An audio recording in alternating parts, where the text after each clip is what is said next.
अस्सलाम वालेकुम।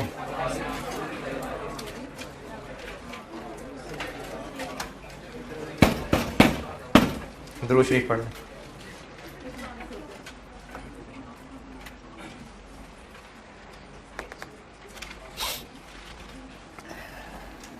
एक सवाल दिया था होमवर्क,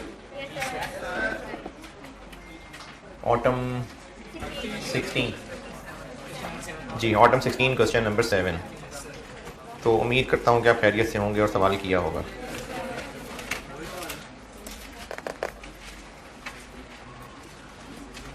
अच्छा, जिन्होंने भी सवाल किया होगा और पहले सवाल आपको खुद ही सॉल्व करना चाहिए, सोल्यूशन बाद में देखना चाहिए।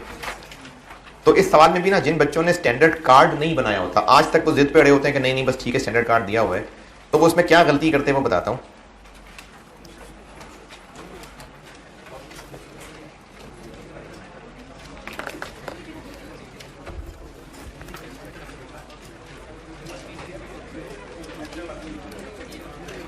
अच्छा, इसी का मिलता जुलता वर्जन आज का होमवर्क है। इसी सवाल का भी मैं करता हूँ डिस्कस, आपको मसले हो सकता है इसी सवाल का थोड़ा सा मिलता जुलता वर्जन वो आज का होमवर्क है। उसका सोल्यूशन मैं आपको अपने फॉर्मेट पे दे देता हूँ, आईकैप का, ठीक है, बिल्कुल, बस फॉर्मेट अपने पे दे देता हूँ।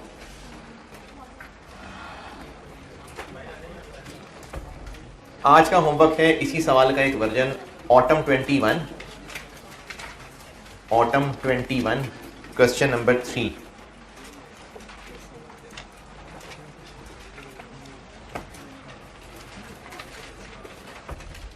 Autumn 21 question number 3। ये इसी सवाल का ही थोड़ा बहुत मिलता जुलता लगता है कि इसी को देख के बनाया था।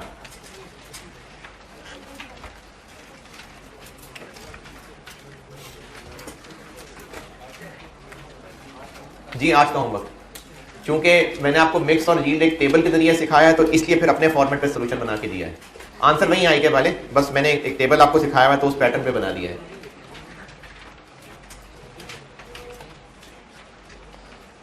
Autumn 21 question number 3। अभी आवाम इकट्ठी होती है तो सोल्यूशन बांट देता हूं आपको। चलिए, ये सवाल होमवर्क था ऑटम 16 क्वेश्चन नंबर 7।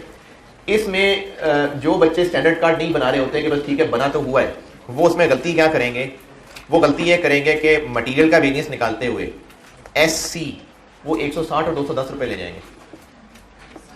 ये 210 SC नहीं है, ये 200 रुपए SR नहीं है, ये है।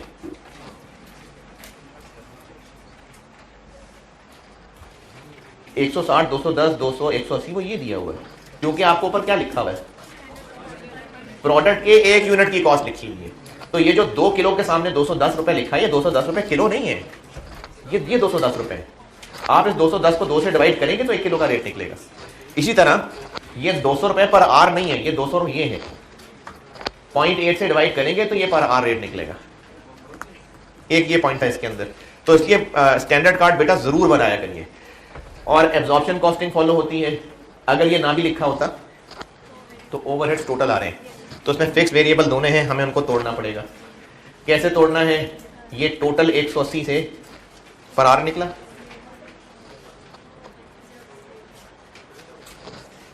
फिक्स्ड के लिए डाटा है।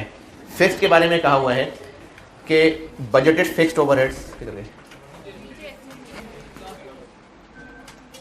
ये fixed overhead were estimated at this, ये बजटेड फिक्स्ड ओवरहेड्स हो गए और इसको हमने बजटेड लेबर आवर्स से डिवाइड करना है। अच्छा, बजटेड लेबर आवर्स किधर है, ये क्या है 15,000। मुझे ना वो ऑनलाइन के बच्चों के भी सवालों में ये फील हो रहा होता है कि बेटा आप ना अभी तक इस चीज को नहीं फर्क कर पा रहे हैं कि कब हम यूनिट से डिवाइड कर रहे हैं, कब हम आर से डिवाइड कर रहे हैं। इसका ध्यान रखा कीजिए। ये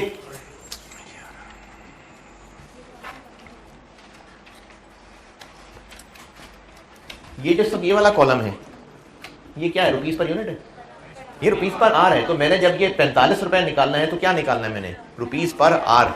तो ये रुपीस पर आर निकालना हो कैसे, budgeted fixed overheads divided by budgeted labour hours. और BH कैसे निकालते होते हैं, इस 0.8 को बजटेड प्रोडक्शन से मल्टीप्लाई करके, ये बजटेड प्रोडक्शन है, तो इससे निकले बजटेड आवर्स और budgeted fixed overhead divided by BH, तो ये फिक्स्ड OAR बन गया। अब क्या करूं,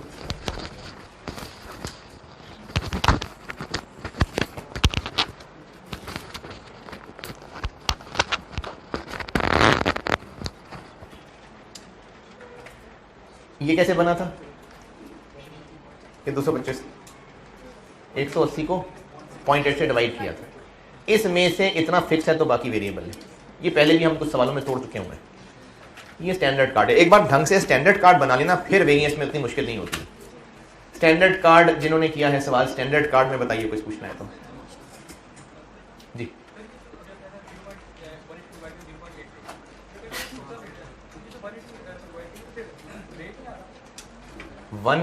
मैंने तो नहीं कहा टोटल रेट है। ये 180 और है, ये 180 इत्तेफाक से 180 है।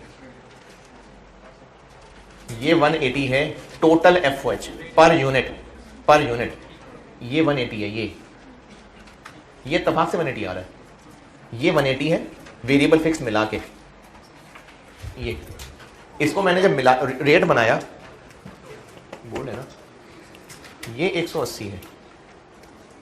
मैंने जब इस 180 को ऐसे किया तो ये बन गया 225। अब उस 225 को 2 में तोड़ा है, वो इत्तेफाक से फिर 180 आ गया। जो सवाल में 180 दिया हुआ है वो ये वाला 180। स्टैंडर्ड कार्ड में बताइए जो पूछना है, जिन्होंने भी किया है। वेरिएंस खत्म हो गया है, इसको अल्लाह अल्लाह करके खैर हाफिज, उसको आप खैर बात कहें तो अच्छी मेहनत के साथ। अच्छा, वो पिछली क्लास FR 1 में मैं बोल पड़ा था जज्बात में। ये ऑनलाइन में भी कुछ बच्चों के मैसेजेस से और फिजिकल के बच्चे मिलकर पूछते हैं सर कॉस्ट बड़ी मुश्किल होती जा रही है। तो मैंने कब कहा आपको ज़िंदगी में कि कॉस्ट बड़ा आसान सब्जेक्ट? कब आपको इस तरह की कुछ लालच दी हो, कब आपको किस तरह की बात की हो कि मसला ही कोई नहीं कॉस्ट? मैं तो हर दफ़ा कॉस्ट को मुश्किल कहता हूँ। क्लासेस ले लेना, टीचर का सारा कुछ पढ़ा देना, समझा देना, नोट्स बनवा देना, मैं यही कर सकता हूँ आपके लिए। मैंने आपको नोट्स बनवाता हूँ, सारी नसीहतें लिखवाता हूँ, समझाता हूँ, क्लास में बोर्ड पे सवाल करता हूँ, होमवर्क डिस्कस करता हूँ। इस सब के बाद सारा कुछ आसान नहीं हो जाएगा, मुश्किल तो मुश्किल रहेगा। अगर आपको ये लगता है कि क्लासेस पढ़ने से सब आपको बगैर सोचे समझे सब कॉस्ट आ जानी चाहिए, तो ये नई ऑपरेशन थोड़ी कर रहा हूं मैं आपका। तो आपको मुश्किल सब्जेक्ट तो बेटे बार बार रिवाइज करना पड़ेगा, बार बार रिवाइज करते रहना पड़ेगा। अब वो बार बार रिवाइज आप इसी अटेम्प्ट में कर लें या अटेम्प्ट दे के रिवाइज कर लें, वो आपकी मर्जी है। लेकिन एक मुश्किल चीज तो मुश्किल ही है। मैं सिर्फ आपको समझाने में, प्रैक्टिस कराने में बस ये मदद कर सकता हूं, तो मेहनत तो यार आपको ही करनी पड़ेगी। फिर खासतौर पर जब ग्रुप में ऐसी बात होती है ना ऑनलाइन, तो उससे क्या होता है, एक बच्चा ग्रुप में मैसेज कर देता है तो बड़ा मुश्किल है। तो जो बेचारा मेहनत कर भी रहा था वो वहीं छोड़ देता है कि ये तो यार किसी से भी नहीं हो रहा, मुझसे भी नहीं होगा, तो मायूसी फैलनी शुरू हो जाती। तो ठीक है, मुश्किल है, करते रहिए कोशिश। स्टैंडर्ड कार्ड में कोई सवाल? फिर इसके अलावा इसमें ये वेरिएंस नाम लेके पूछे हुए थे, मिक्स, यील्ड और प्राइस। तो चूंकि 2 मटेरियल हैं तो ये दोनों की प्राइस निकाल ली। इसमें हम लोगों को ये वेरिएंसेस निकालने के लिए एक्चुअल प्रोडक्शन चाहिए होती है। तो इसमें एक और पॉइंट ये था कि आपको एक्चुअल प्रोडक्शन बताने की बजाय सेल्स बताई हुई थी, ओपनिंग, क्लोजिंग, फिनिश गुड्स बताए हुए थे, ताकि आपको एक्चुअल प्रोडक्शन निकालनी पड़े। ये एक्चुअल प्रोडक्शन निकाली हुई, क्योंकि हमें वेरिएंसेस के लिए चाहिए होती है एक्चुअल प्रोडक्शन। तो ये एक्चुअल प्रोडक्शन नहीं तो सेल्स थी, तो फिर ऊपर 15,000 क्या थी? वो बजटेड प्रोडक्शन थी। हमें कॉस्ट वेरिएंसेस के लिए एक्चुअल प्रोडक्शन चाहिए होती है, तो ये एक्चुअल प्रोडक्शन निकाली हुई है। प्राइस वेरिएंस के लिए देखना पड़ता है कि केस 1 है कि केस 2 है। तो केस 1 है कि केस 2 है।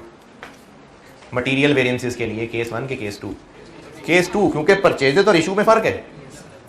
परचेजेज और यूज बराबर हो तो केस 1 है, परचेजेज और यूज डिफरेंट है तो केस 2 है। तो देखिए डिफरेंट है। 17 परचेज कर रहे हैं, इशू 16 कर रहे हैं, परचेज 35 कर रहे हैं, इशू 29 कर रहे हैं। तो इससे पता चला केस 2 है। फिर आगे ए है कि बी है, वैल्यूड एट स्टैंडर्ड कॉस्ट है कि वैल्यूड एट एक्चुअल कॉस्ट है? तो एक्चुअल कॉस्ट है। तो ये सिनेरियो बी है और इसमें प्राइस वेरिएंस भी AQ यूज्ड पे निकलता है, तो इसलिए प्राइस वेरिएंस AQ यूज्ड पे निकाला हुआ।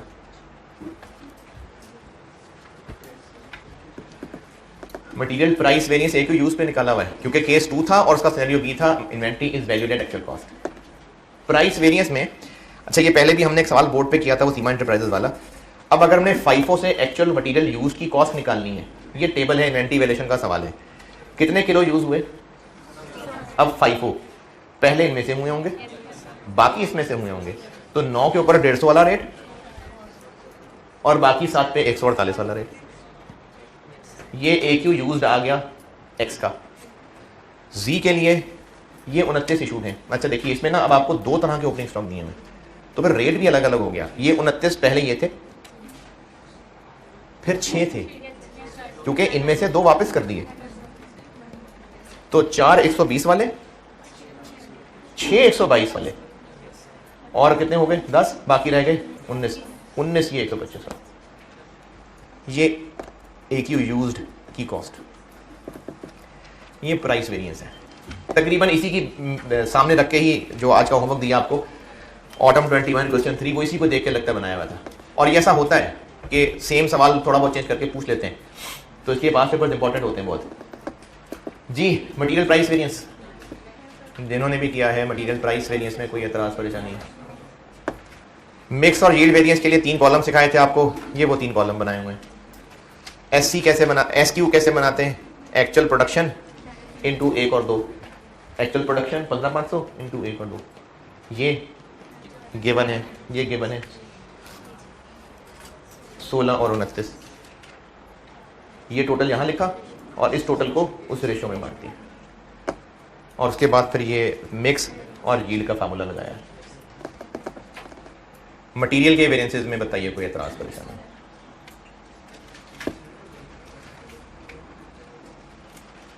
गर्मी गर्मी लग रही है मुझे, ये चल रहा?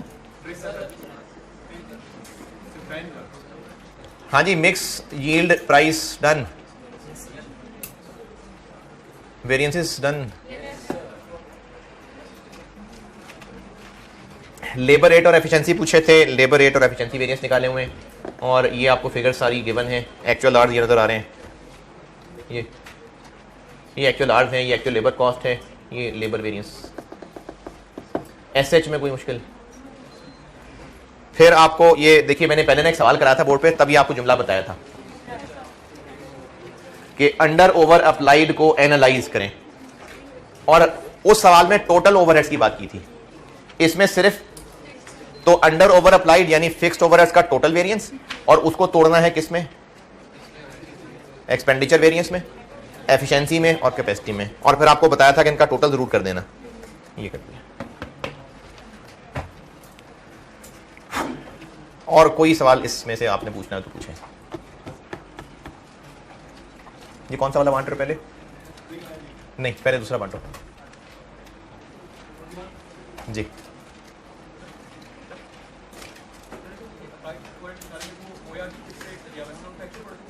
अगर आपने फिक्स्ड अप्लाइड निकालने हैं, 36 यूज करना है, तो 36 क्या है? ये OR पर, तो मल्टीप्लाई बाय एक्चुअल प्रोडक्शन 15500। ये यूज करना है तो multiply by SH, not AH, SH। तो ये यूज करना है तो इनटू SH कर लें, ये यूज करना है तो इनटू एक्चुअल प्रोडक्शन कर लें। ये अभी आप तक सोल्यूशन पहुंच रहा है एक कागज, ये ऑटम 21 क्वेश्चन नंबर 3, इसी से मिलता जुलता सवाल था, बल्कि दिखाई देता हूं।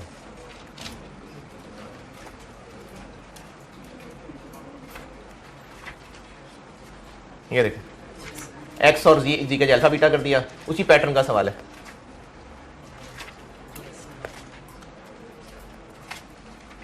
और उसमें भी आपको सेल्स बताई थी, ओपनिंग क्लोजिंग फिनिश गुड बताए थे, ताकि प्रोडक्शन निकालें, तो उससे मिलता जुलता ही सवाल है। ये होमवर्क है, और इसी अपने फॉर्मेट पे बना के आपको सोल्यूशन पहुंचा रहा हूं। ठीक है जी, ये होमवर्क है।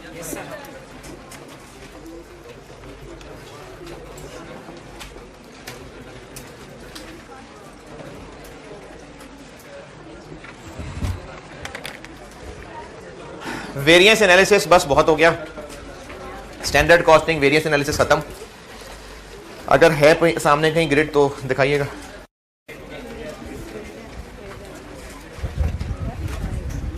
मैंने ना सिलेबस का ग्रिड बांटा था शुरू में, इसका स्टेटस देखते हैं।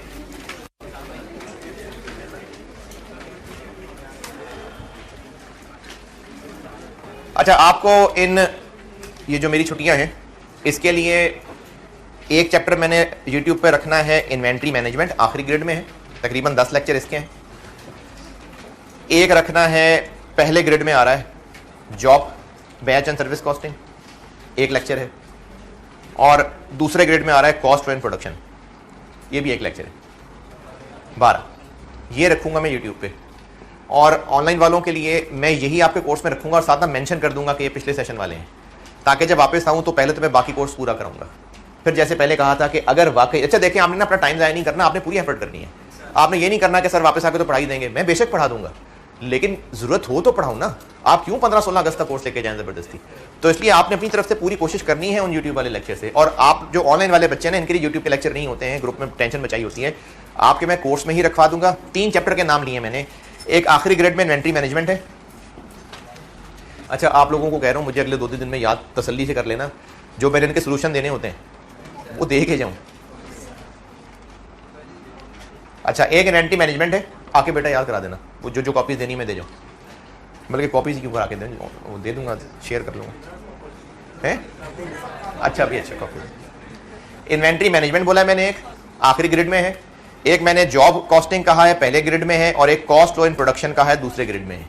ये 3 चैप्टर आप सामने बैठे लोगों के लिए यूट्यूब से कवर हुए, आप लोगों के कोर्स में रखूंगा। बाकी अब इस वक्त ग्रेड 2 देखें तो प्रोसेस कॉस्टिंग हम कर चुके, कॉस्ट लो इन प्रोडक्शन ये उस एक लेक्चर है, स्टैंडर्ड कॉस्टिंग हम कर चुके, टारगेट कॉस्टिंग भी जो है ये एक लेक्चर का ही टॉपिक है। ये मैं देखता हूं कि इसको मैं जाने से पहले छेड़ पाता हूं कि नहीं, ये एक लेक्चर का टॉपिक है। ग्रेड 1 में इन्वेंट्री वैल्यूएशन हम कर चुके, मार्जिन अब्जॉर्प्शन कर चुके, जॉब कॉस्टिंग मैंने कहा वो यूट्यूब का लेक्चर है, ओवरहेड्स हम कर चुके, लेबर हम कर चुके, एक्टिविटी बेस्ड कॉस्टिंग, इस पे और टारगेट कॉस्टिंग, इन दोनों के ऊपर मेरी कोशिश है कि इनमें से कोई एक जाने से पहले मैं अगर कर सकूं तो। अब रह गई बात आखिरी ग्रेड की। ये जो आखिरी ग्रेड है ये मुश्किल पोर्शन माना जाता है कॉस्ट का, क्योंकि डिसीजन मेकिंग होने लगी है, डिसीजन मेकिंग। और डिसीजन मेकिंग के मामले में हम इतने कच्चे हैं कि अगर कपड़ा खरीदने भी गए हैं तो किसी साथ वाले को कहेंगे यार तू बता कौन सा लूं। कभी कोई कपड़ा खरीदने गए हों, बेशक चाहे लंडे में क्यों ना गए हों, कोई दोस्त या साथ भाई होता है ना, तो किस लिए होता है साथ? है डिसीजन मेकिंग के लिए होता है। ये पेज मिल गया सबको? अच्छा, डिसीजन मेकिंग के लिए एक तो हौसला चाहिए। हौसला, मैं कॉस्ट की बात नहीं कर रहा, जिंदगी के किसी भी डिसीजन की बात कर रहा हूं। एक तो डिसीजन लेने का हौसला चाहिए, दूसरा ब्लाइंड डिसीजन तो तुक्के मार रही है। अगर आप डिसीजन मेकिंग पोजीशन में हैं किसी भी मामले में, तो आप तभी सही डिसीजन ले सकेंगे जब आपके पास पूरा नॉलेज, पूरा कॉन्सेप्ट होगा। इसलिए ये पोर्शन में कॉस्ट के एंड पे ही करवाता हूं, उससे पहले नहीं हो सकता, तो ये एंड पे ही होना बनता है। तो अब मैंने आखिरी ग्रिड को हिट करना है, जिसमें एक इन्वेंट्री मैनेजमेंट है जो इन 12 दिनों में आप यूट्यूब पे देख रहे होंगे, और बाकी 3 हैं जो कि एक लिखा हुआ है नाम CVP, ये तो खैर अखीर है ना, ये तो आखिरी ही कराऊंगा, अखीर है तो आखिरी कराऊंगा। और एक रेलिवेंट कॉस्टिंग है, ये इंशाल्लाह मैंने करा के जाना है, और एक डिसीजन मेकिंग टेक्निक्स। तो रेलिवेंट कॉस्टिंग मैंने शुरू करना है, लेकिन नहीं आज नहीं, उससे पहले लेबर का एक पोर्शन छोड़ा हुआ था मैंने, वो करवाने लगा। चूंकि वो टेस्ट रेलिवेंट कॉस्टिंग के साथ मिक्स होके होता है, इसलिए पहले कराता तो आप पूरा भूल चुके होते। तो लेबर चैप्टर पता नहीं क्या था 5, इस पे हम आ रहे हैं वापस, और उसका बकिया हिस्सा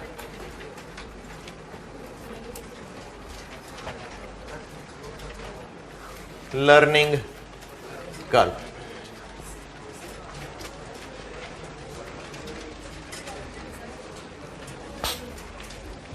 ये पेज बांटा था अभी, ये अभी तक ना मिला हो किसी को? अभी एक पेज बांटा था, किसी को नहीं मिला तो बताइए। ये ऑटम 21 क्वेश्चन 3 का सोल्यूशन है। अब दूसरा चला दें, दूसरा भी चला दिए।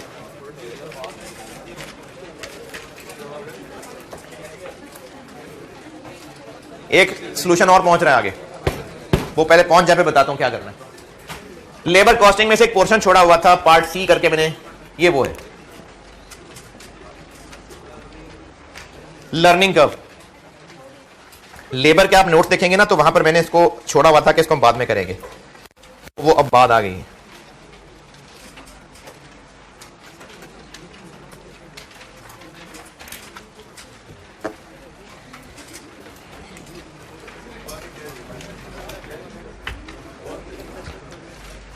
ये क्या हो गया? खराब है यार, फारिग ही खड़े हो, किसी को बुला ही लो। वो कागज दे दीजिए।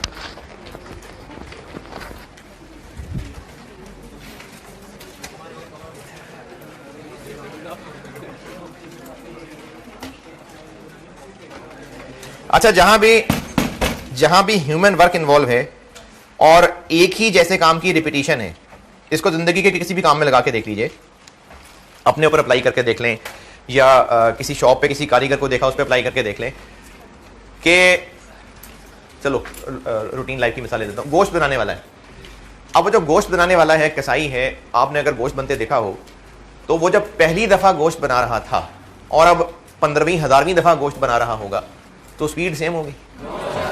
और बल्कि छोटे होते जब दुकान पे गए ना, खड़े देखता था, मैं कहता था इसका देखें अंगूठा कटता है कि नहीं कटता।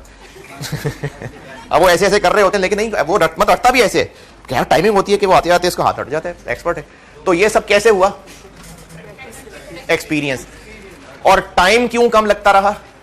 हर बार टाइम क्यों कम होता जा रहा है? प्रैक्टिस है। तो जब सेम काम बार बार कर रहे होंगे, आपने अगर प्रोसेस कॉस्टिंग का पहला सवाल किया होगा और वैल्यूज बदल के वही बार बार following data relates to process 1 for the month of May, तो हर गुजरते बार में अगर सुस्ती नहीं थी, तो अगर सुस्ती नहीं है तो टाइम इंप्रूव हो रहा था। ये लर्निंग का कॉन्सेप्ट है कि जब भी वर्कर्स ह्यूमन कोई एक काम रिपीटेटिव बेसिस पे करते जाएंगे तो लर्निंग के इफेक्ट की वजह से हर नया यूनिट बनने में टाइम कम लगता जाएगा, और एक वक्त ऐसा आएगा कि वो टाइम लगते लगते कम होते होते माइनस में चला जाएगा। कम होगा, लेकिन उसके कम होने की स्पीड भी कम होती जाएगी। ये लर्निंग कर्व की एक थ्योरी है कि जैसे जैसे टाइम बढ़ेगा, जैसे जैसे नहीं, टाइम नहीं मैं कहता, जैसे जैसे उसका आउटपुट बढ़ेगा, और वो भी क्यूम्युलेटिव आउटपुट। क्या मतलब क्यूम्युलेटिव आउटपुट? एक वर्कर का टोटल आउटपुट, उसका पूरा ट्रैक, जैसे खिलाड़ी का होता है ना, अब तक 240 वनडे खेल चुका है, क्यूम्युलेटिव। तो जैसे जैसे उस वर्कर का क्यूम्युलेटिव काम बढ़ता जाएगा, उसका एवरेज टाइम पर यूनिट कम होता जाएगा। इसको लर्निंग कर्व कहते हैं। ये कम होते होते कांस्टेंट भी हो जाएगा, तो नेगेटिव में थोड़ी चला जाएगा। ये लर्निंग कर्व का कॉन्सेप्ट है कि जी कैसे ऐसे ऐसे कह रहे हैं, क्यों? तो ये भी काम ही होगा। असल में ना, शुरू में ज्यादा तेजी से इंप्रूवमेंट आती है। हर अगला यूनिट बनाने में शुरू में फौरन इंप्रूवमेंट आएगी, फिर वो इंप्रूवमेंट आस्ता आस्ता स्लो होती जाएगी। तो फौरन स्टीप हुआ, फिर ऐसे हुआ। तो लर्निंग कर्व का कॉन्सेप्ट ये है कि जैसे जैसे वर्कर रिपीटेटिव बेसिस पे सेम काम करता जा रहा होगा, सेम यूनिट बनाए चले जा रहा होगा, तो उसका हर बार यूनिट बनाने में टाइम पहले से कम हो रहा होगा। ये किसी साइंसदान ने थ्योरी दे दी। अच्छा, अब इसमें हमारा क्या भला हुआ? उसने एक फार्मूला बनाया, इस सारे पैटर्न को ऑब्जर्व करके। हुआ होगा उसने किसी वर्कर का सारा डाटा ऑब्जर्व किया होगा, उसने एक पैटर्न ऑब्जर्व किया। मैं आपको वो पैटर्न बताने लगा हूं, उससे इसका कॉन्सेप्ट बताऊंगा। उसके बाद एक एंड फार्मूला बनाया इसने, वो यूज करना है हमने। और कॉन्सेप्ट क्यों बता रहा हूं? क्योंकि कभी कभार ऐसा होता है कि फार्मूले के बगैर हमें अक्लमंदी से भी सवाल सॉल्व करना पड़ सकता है, इसलिए कॉन्सेप्ट भी बता रहा हूं। अभी वाला पेज आ गया, एक अभी एक और पेज चला होगा, और वो है स्प्रिंग 19 क्वेश्चन 5 का आंसर। ये देखिए, मिल गया सबको?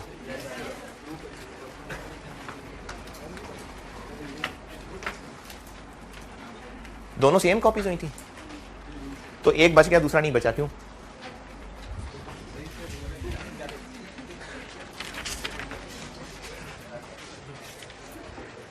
अच्छा, ये जो दूसरा सवाल दिया है, ये आज का होमवर्क नहीं है।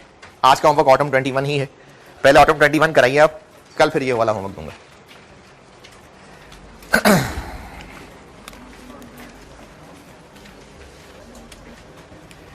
इस थ्योरी से जो भी एक्सपर्ट है, जिसने भी हरकतें की हैं, उसके कंक्लूजन तक पहुंचाने के लिए, उसका कॉन्सेप्ट समझाने के लिए एक टेबल बना रहा हूं। कोई 2-4 नेक लोग मुझे कैलकुलेशंस करके बता देना।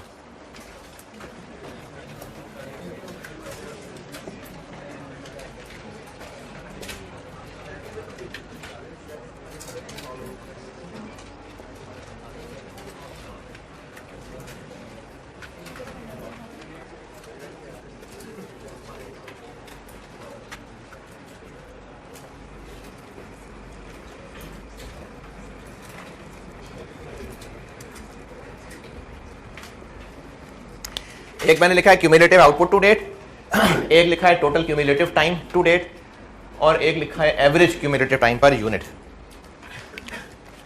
और ये होंगे यूनिट्स, ये होंगे आवर्स, और ये होगा है, ये क्या होगा?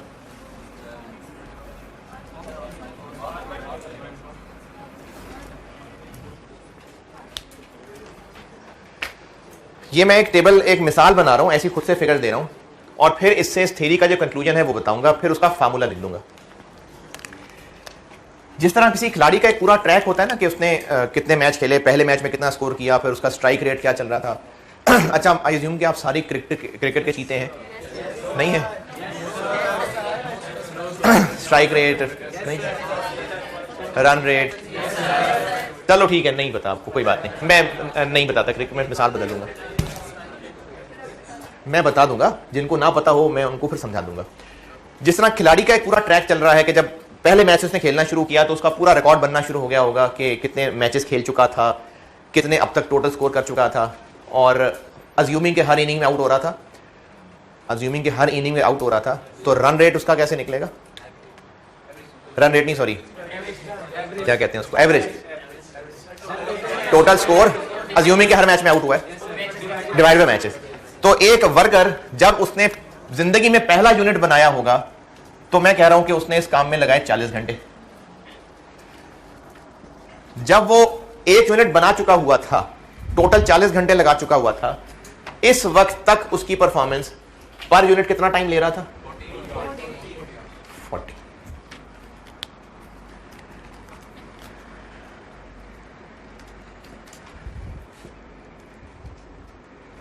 ये मैंने इस वक्त क्या लिखा है, देखिए क्या समझ, 72 क्या है? दूसरा यूनिट उसने 72 घंटे में बनाया। अच्छा, एक और सवाल, दूसरा यूनिट 36 घंटे में बनाया। जब उसने पहला यूनिट बनाया था तो 40 घंटे में बनाया था, और चूंकि बनाया ही एक था तो उस वक्त तक उसका एवरेज टाइम क्या चल रहा था? 40। जब वो 2 बना चुका था, दूसरा नहीं कह रहा, जब वो 2 बना चुका था तो उसके टोटल 72 घंटे लग चुके थे। अच्छा, दूसरा कितनी देर में बना था?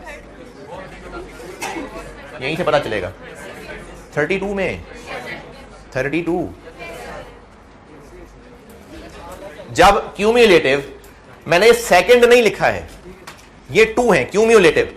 जब वो 2 यूनिट्स बना चुका था तो उसका टोटल टाइम, आप पेपर में एक सवाल किए 15 मिनट में, दूसरा सवाल 10 मिनट में, 2 सवालों में कितना टाइम लगा चुके हैं? 25 मिनट। तो 2 यूनिट्स बना चुका था तो इतना टाइम ले चुका था। दूसरे यूनिट में कितना टाइम लिया है? 32 ना, ये नहीं है, ये है 32। लेकिन अब इस वक्त अपडेटेड एवरेज क्या है उसका, कि अगर उसने 72 घंटे में 2 बनाए हैं तो एक कितने में बनाया? This divided by 2।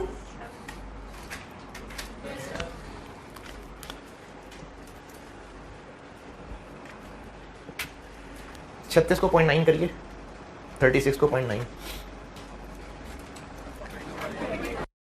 32 इसको 4 से मल्टीप्लाई करें, 1 है 29.6। जब वो टोटल 4 यूनिट्स बना चुका था तो इन 4 यूनिट्स पे टोटल टाइम वो उतना लगा चुका हुआ था। चौथे यूनिट पे 129 नहीं लगे हैं। जब उसका टोटल प्रोडक्शन का स्कोर 4 यूनिट्स हो चुका था तो उसका टोटल टाइम इतना हो चुका हुआ था। अब अपडेटेड एवरेज कितना है, कैसे निकालें? 129 डिवाइड बाय 4।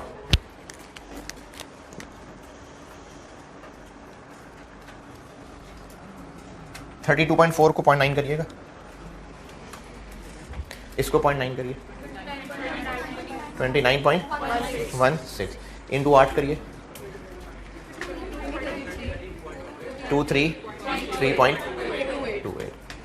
इस लाइन की क्या इंटरप्रिटेशन है कि जब वो टोटल 8 यूनिट्स बना चुका हुआ है, पहले से टाइम गिनते हुए टोटल इतना टाइम ले चुका हुआ वो, और अब अपडेटेड एवरेज कितना है, कैसे निकला? This divided by 8। यहां तक ठीक है?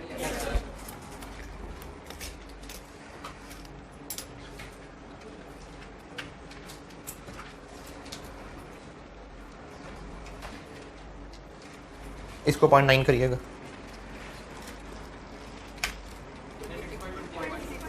26 इंटू 16 करिए, 419.9, ठीक। इसकी क्या इंटरप्रिटेशन हुई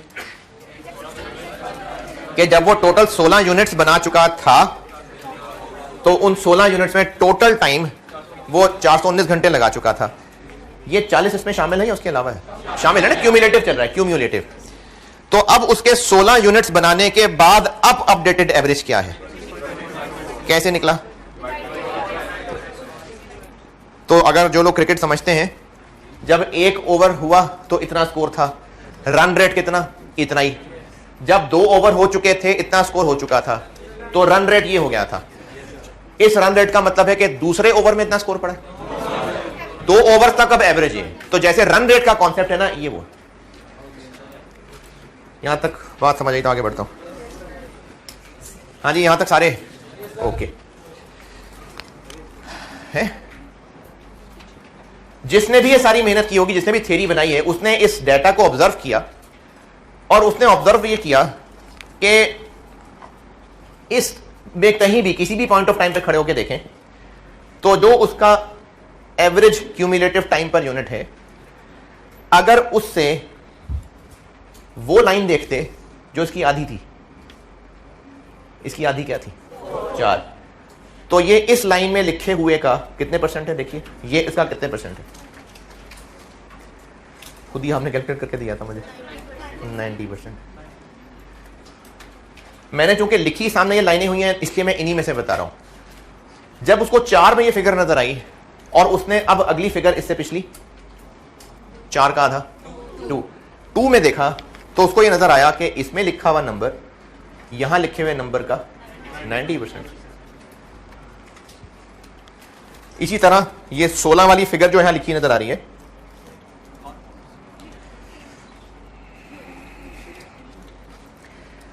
इससे हाफ क्या था, 1। यहां लिखी हुई फिगर का ये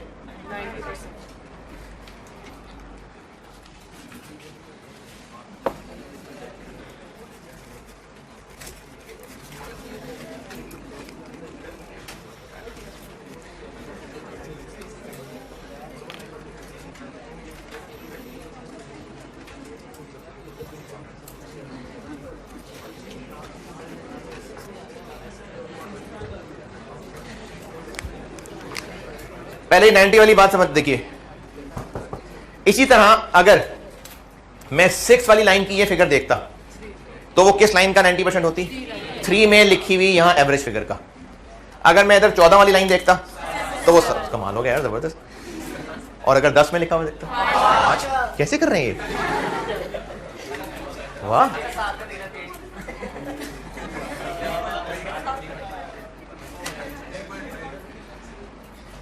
इससे एक पैटर्न ये समझ आया उसने, जिसने भी मेहनत की होगी, कि whenever output is doubled, average cumulative time per unit is reduced by a constant percentage.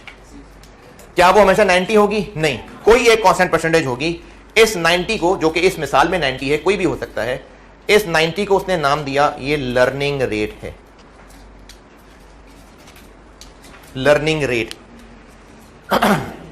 अगर किसी वर्कर का लर्निंग रेट 80% होगा तो ये इसका 80% रह गया होगा, ये इसका 80% रह गया होगा।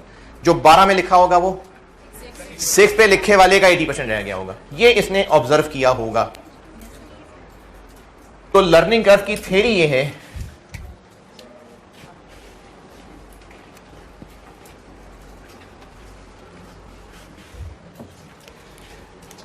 लर्निंग कर्व की थ्योरी है। अच्छा, एक बच्चे ने मुझे कहा था वो उसका लेक्चर रजिस्टर रह गया था पिछली क्लास में किसी ब्लैक कलर का, तो आप में से अगर किसी को मिला हो जुम्मे वाले दिन, इधर जी वो ठहर जाए यार तू, यहाँ इधर इस साइड पे कहीं ब्लैक रजिस्टर मिला हो किसी को? हाँ जी, अच्छा ठीक जी, बोलिए। नुकसान क्यों हो रहा है भाई? नहीं, रेट नहीं है, जितना वो टाइम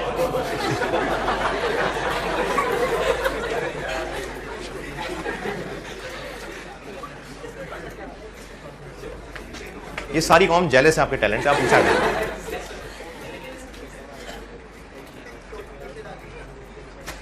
पता नहीं पूछ बात क्या हो रही थी। ये रुपए नहीं है, ये उसको एक यूनिट पे जो टाइम लगता था वो इंप्रूव होता जा रहा है, तो नुकसान में नहीं रहेगा, ज्यादा प्रोडक्शन कर लेगा। थ्योरी ये है कि एवरेज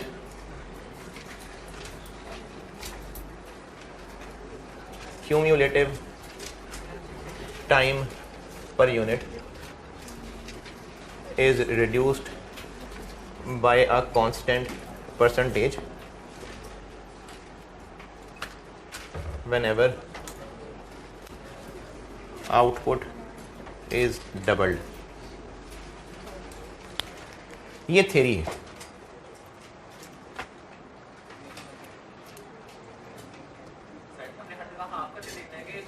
हम कौन हैं? स्टूडेंट्स? नहीं, स्टूडेंट्स में बताता हूँ कि क्या करना है। ये तो मैंने आपको बताया इसने कॉन्सेप्ट बनाया कैसे। ये सारी मेहनत करने के बाद इसने एक फार्मूला बनाया, y is equal to ax की पावर b।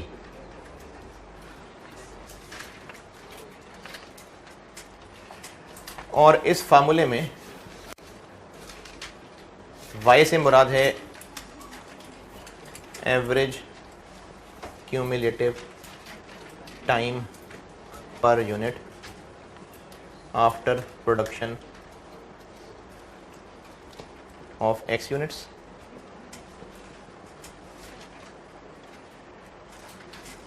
a का मतलब है time taken for first unit, बल्कि फर्स्ट एवर कह लें तो ज़्यादा अच्छी बात है। और b का मतलब है, आपके कैलकुलेटर के ऊपर एक बटन होगा LOG के नाम से, एक LN होता है वो नेचुरल लॉग होता है, वो नहीं, LOG। LOG आप लगाएंगे तो उसके साथ एक ब्रैकेट ओपन हुआ नजर आएगा आपको, उसमें आपने इस सवाल में मौजूद लर्निंग रेट लिखना होगा जो कि दिया होगा। इस मिसाल में कितना था? 90%। अच्छा, आप 90% नहीं लिखेंगे, 0.9 लिखेंगे। उसको फिर आप डिवाइड करेंगे और फिर से LOG दबाएंगे, फिर ब्रैकेट खुल जाएगा, फिर आपने 2 लिख के ब्रैकेट बंद कर देना है जी। वो डबल था ना, तब ये थ्योरी डबल है ना, तो ये 2। अच्छा, अब इस फार्मूले का फायदा क्या हुआ? पहले तो जो इस वक्त सामने लिखा उसका रिजल्ट बताता हूं। y इनमें से क्या है जी? ये आखिरी कॉलम। अगर मैं इस फार्मूले से ये 36 कैलकुलेट करना चाहूं तो 36 कितने यूनिट्स बना लेने के बाद है? 2। तो x में क्या आ जाएगा? 2। a क्या है इस मिसाल में? क्या है a? 40। तो 40 इंटू 2 पावर में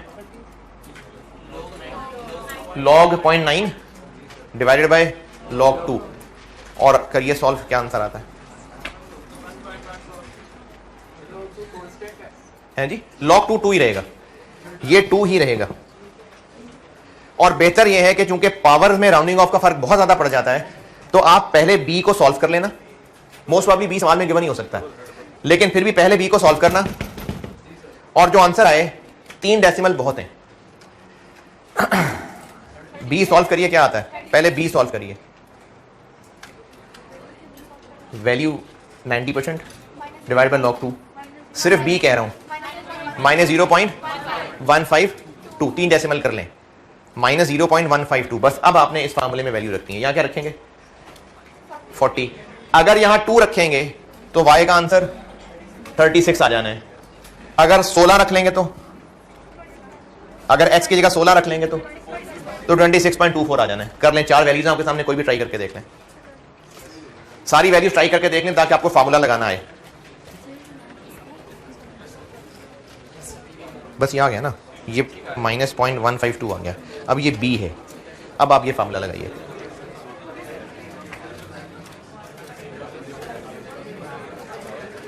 जिनको नहीं समझ आ रही क्या करना है मैं दोबारा बताता हूं। ये ग्रीन वाला बताता हूं, ग्रीन वाला। अगर मैं ग्रीन वाला y निकालना चाह रहा हूं तो a कितना? 40। x कितना? 16। 16 की पावर 0.152। इसको सॉल्व करेंगे,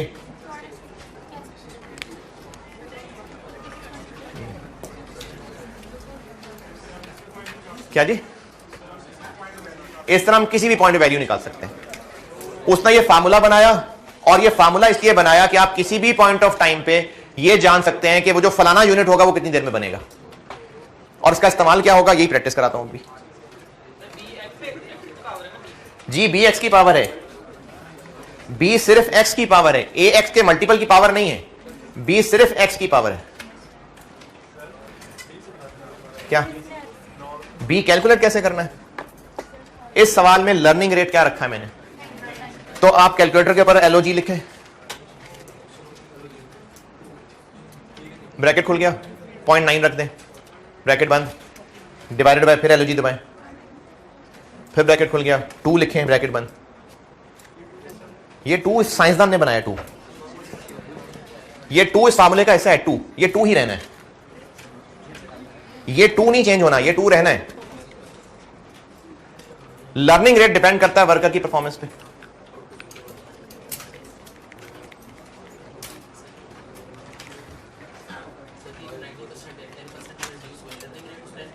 नहीं, लर्निंग रेट 90% को, कि ये उसका इतने % रह जाएगा। लर्निंग रेट 90 को कहेंगे, 10 को नहीं।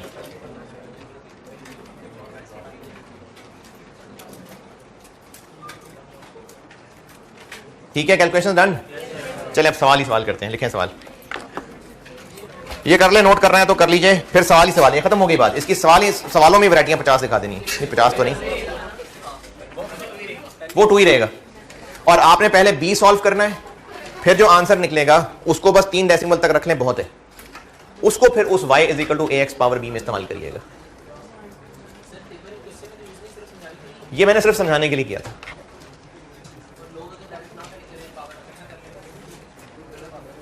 राउंडिंग ऑफ का फर्क इतना ज्यादा आ जाएगा कि आप खुद परेशान हो जाएंगे कि पीछे आंसर मैच नहीं कर रहा। और वैसे तो कोई मसला नहीं है राउंडिंग ऑफ का फर्क, लेकिन बेहतर है कि आप 3 डेसिमल तक रखें।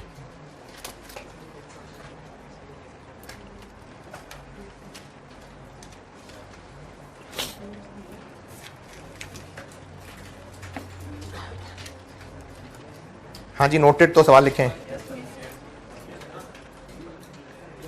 ठीक है, बताऊं? Time taken for first unit, time taken for first unit 30 hours, 30 घंटे। लर्निंग रेट है जी, दोबारा सुन लें, time taken for first unit 30 घंटे, 30। Learning rate 85%। रिक्वायर्ड है आपसे average cumulative time per unit, average cumulative time per unit after production of, required है average cumulative time per unit after production of 70 units, 70 units.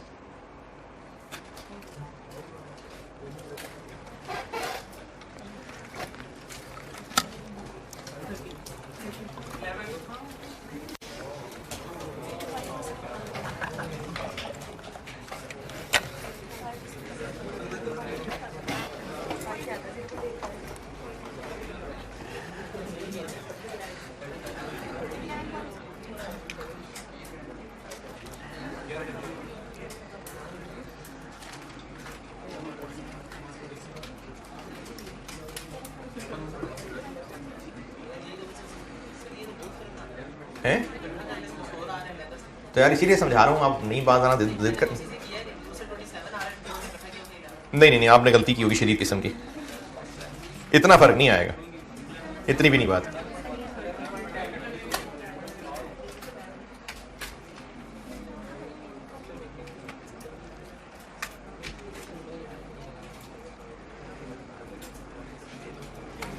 हाँ जी, कितना आ गया?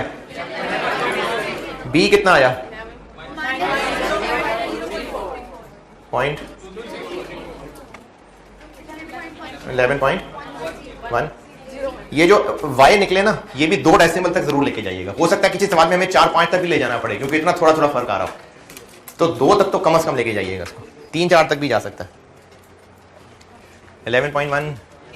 ये b जिससे solve नहीं हुआ, b ऐसे निकलेगा कि आप कैलकुलेटर पे लॉग के साथ लिखिएगा 0.85, फिर उसको 2 लॉग से divide.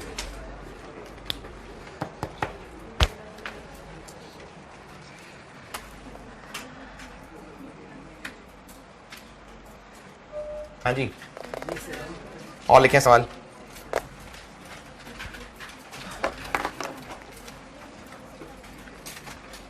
Time for first unit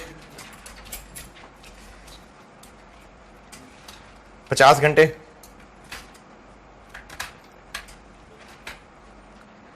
learning rate 95%, learning rate 95%। Required है आपसे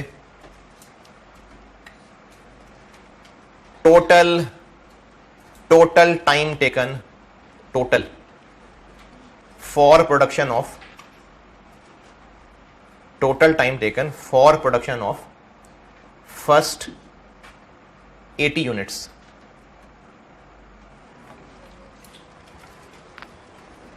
पहले मैं आपसे ये पूछ रहा था, अब मैं ये पूछ रहा हूं।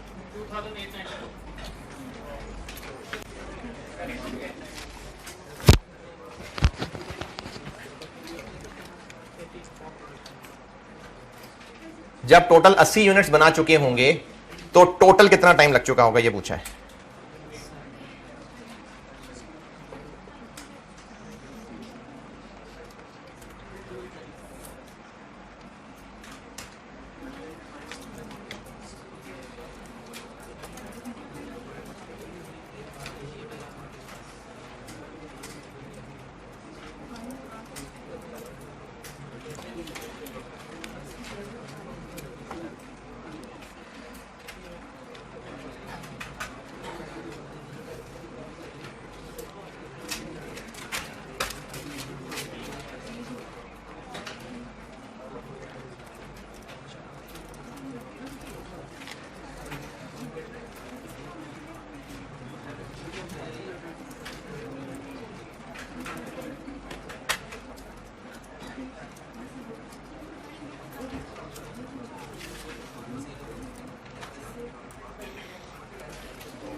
हाँ जी, डन।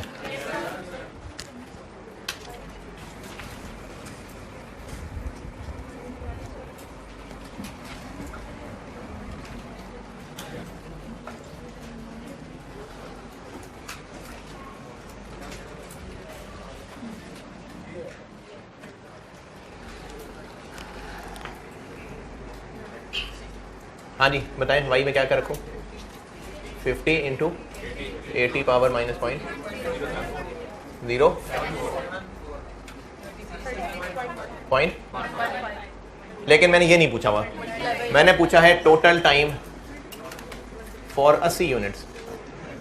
तो अगर पर यूनिट इतना है तो 36.15 इंटू 80 289.2.22। अच्छा, क्या ये 80वां यूनिट बनाने में इतना टाइम लगा है? नहीं, ये बात याद रखिएगा, ये बड़ी क्रिटिकल बात है। ये 80th यूनिट बनाने का नहीं है टाइम, ये 80 बन जाने के बाद अब रन रेट कितना है, ये वो है।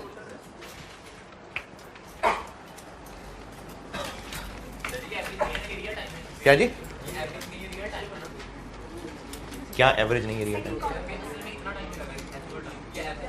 289 की बात कर रहे हैं? नहीं, टोटल चीज तो टोटल होती है ना, एवरेज थोड़ी होती है। ये सेकंड कॉलम था। अच्छा, ये सामने ही से पूछ रहा हूं, अगर दूसरे यूनिट में कितना टाइम लगा ये जानना हो तो, दूसरे यूनिट में, इससे पूछ रहा हूं। दूसरे यूनिट में, इसमें से ये माइनस करूं या दोनों के एवरेज से माइनस करूं? टोटल। ठीक है, लिखें सवाल।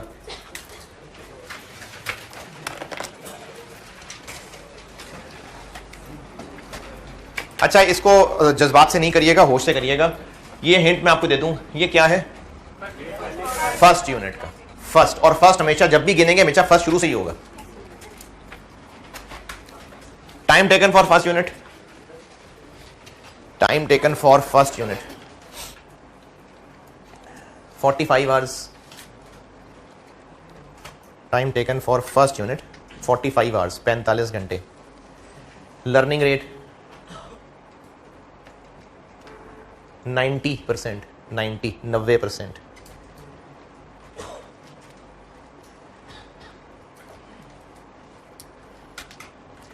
Budgeted production for 2022, budgeted production for 2022,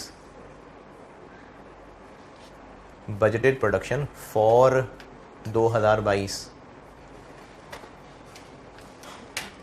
75 units, 75 units. Total production up till total production up till 31 December 21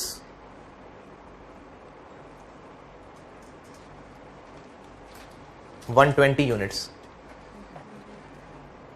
120 units, यानी 31 दिसंबर 21 तक 120 यूनिट्स बना चुके हुए हैं टोटल।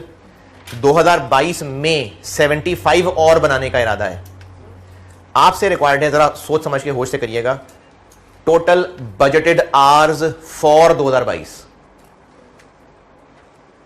क्या पूछा ये क्या चीज पूछी है? वो जो 2022 में 75 यूनिट्स बनाने हैं, वो 75 कितने टोटल टाइम में बनेंगे? इस फार्मूले में ए क्या है? नहीं 45 तो है, क्या चीज है ए? तो आप जब भी फार्मूला लगाएंगे वो हमेशा ए से गिनना शुरू करेगा। चले करिए।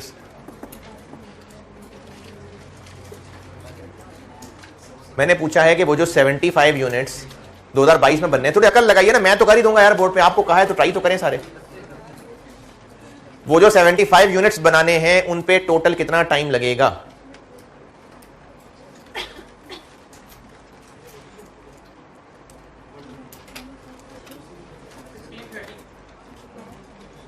चले देखता हूं।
हाँ जी,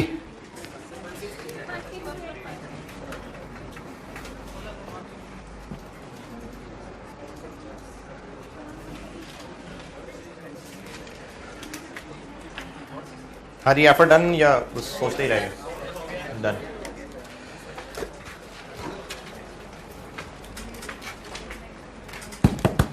इसकी एक मिसाल बताता हूँ मैं, ये बोर्ड पे उसकी मिसाल अच्छी बनती है तो मैं बोर्ड से ही बताता हूँ। अगर कभी किसी क्लिनिक पे या वैसे कहीं आपने अपनी हाइट नापी हो तो उसके लिए एक स्केल होता है कि उस पर खड़े हो जाएं और एक पूरा स्केल है, तो वो एक स्लाइडर होता है, वो आप स्केल पे स्लाइड करके यहाँ रख लेंगे और स्केल के ऊपर आपकी हाइट आ जाएगी। अब जैसे अगर ये मैंने हाइट नापनी है, ये ज़मीन पे खड़ा हूँ, ये पूरा स्केल है, स्लाइडर ला के मैंने यहाँ रोकना है, वो गिनती कहाँ से शुरू कर रहा है? कहाँ है ज़ीरो? ऊपर है नीचे? नीचे। अब अगर यहाँ नीचे इधर वो स्केल फिक्स है और उससे इस बोर्ड की हाइट नापनी है एंड टोटल, तो वहां से लेके वो यहां तक हाइट नाप देगा। लेकिन अगर बोर्ड की चौड़ाई नापनी है तो वो बोर्ड की चौड़ाई डायरेक्टली एक स्टेप में नहीं बता सकता। क्यों नहीं बता सकता? क्योंकि वो गिनना शुरू ही कहां से करेगा? जमीन से। यहां फिक्स है नीचे, यहां फिक्स है, वो यहीं से गिनना शुरू करेगा। अब जब यहां से गिनना शुरू करेगा और हम इसकी चौड़ाई जानना चाहते हैं तो क्या करें? पहले नीचे से लेके यहां तक गिन लें, फिर नीचे से लेके यहां तक गिन लें और इनका डिफरेंस ले लें। तो ये फार्मूला हमें हमेशा टाइम गिन के देगा पहले यूनिट से शुरू करके, क्योंकि फार्मूले में ए आ रहा है। तो जब भी ये टाइम कैलकुलेट करके देगा ये हमेशा पहले से गिनना शुरू करेगा। जैसे मैंने पूछा आपसे क्या है किन यूनिट्स का टोटल टाइम? 75। अगर आपने फार्मूले में 75 रख दिया तो वो पहले 75 यूनिट्स का टाइम दे देगा, जबकि हमें पहले 75 का टाइम नहीं चाहिए। 120 तक तो बन चुके हुए हैं, हमें इनसे ऊपर वाले 75 का टाइम चाहिए। तो चूंकि ये फार्मूला हमेशा पहले से गिनना शुरू करेगा तो आपको एक बार 120x रखना पड़ेगा और एक बार आपको 195x रखना पड़ेगा। इसका टोटल निकलेगा, इसका टोटल निकलेगा, फिर उनके डिफरेंस है इन 75 का टाइम निकलेगा। किसी का हुआ ये ठीक? चलो शाबाश। है किधर है, कौन है, कहां है? पूछा है कुछ? तो हम एक बार 120 रख लेते हैं। ए क्या है? 45। 120 पावर पॉइंट 152 7। अच्छा, मैं जो सामने फिगर लिखूं ना, मुझे उसका आंसर 74, ठीक है ना?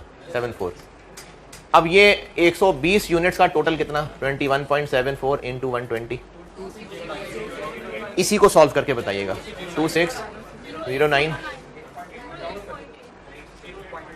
कैलकुलेटर पे ये लिखें, इंटू 120 लिखें, फिर इक्वल दबा दें। 2608 पॉइंट।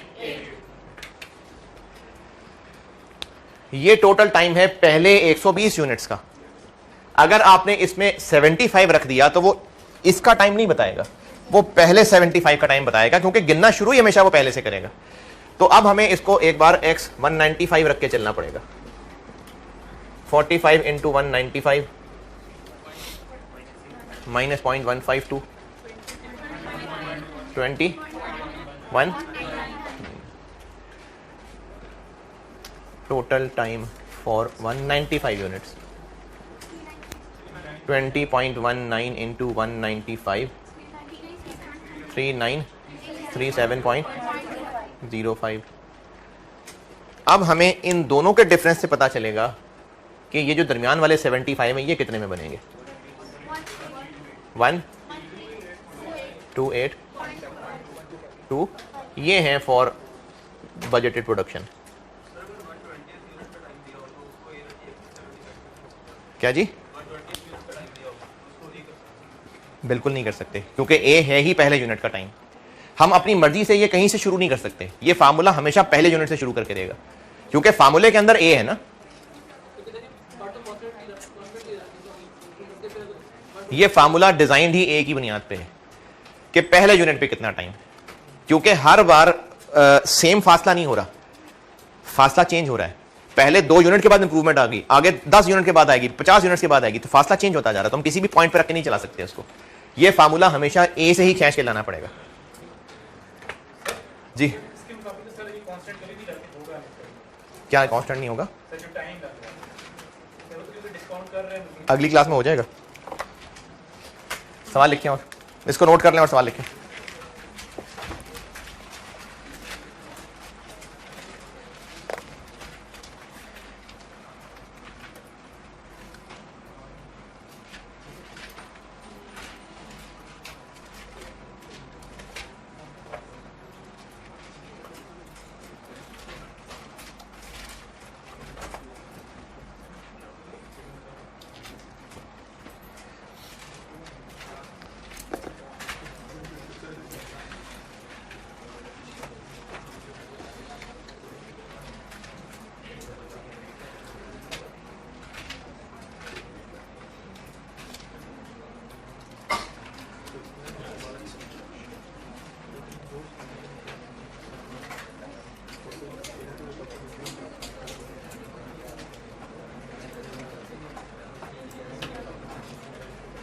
नोटेड। चले और सवाल। Time taken for first unit, time taken for first unit.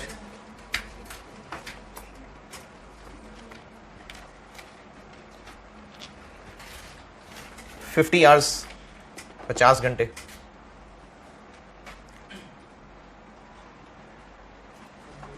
Learning rate, learning rate 95%, learning rate 95%। Total production,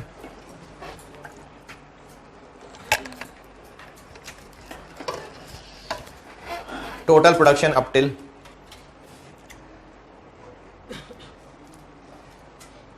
31 December 21, total production up till 31 December 21 150 units.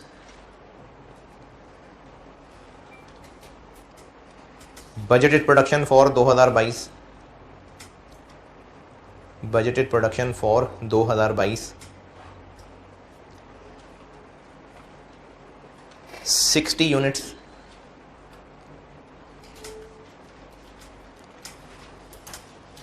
Budgeted material cost,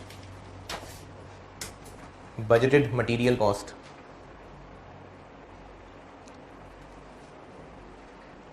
₹850 per unit, ₹850 per unit. Budgeted labour cost, budgeted labour cost 150 per hour, ₹150 per hour. और budgeted FOH, budgeted FOH ₹30, ₹30 per hour. Required है आपसे, जी जी आपसे। Budgeted cost of goods manufactured for 2022, जी budgeted COGM यानी direct material cost, direct labour cost, FOH. Budgeted COGM for 2022। ये जो 2022 में हमने बनाने हैं कितने, 60 यूनिट्स, तो ये टोटल कितने रुपए में बनेंगे?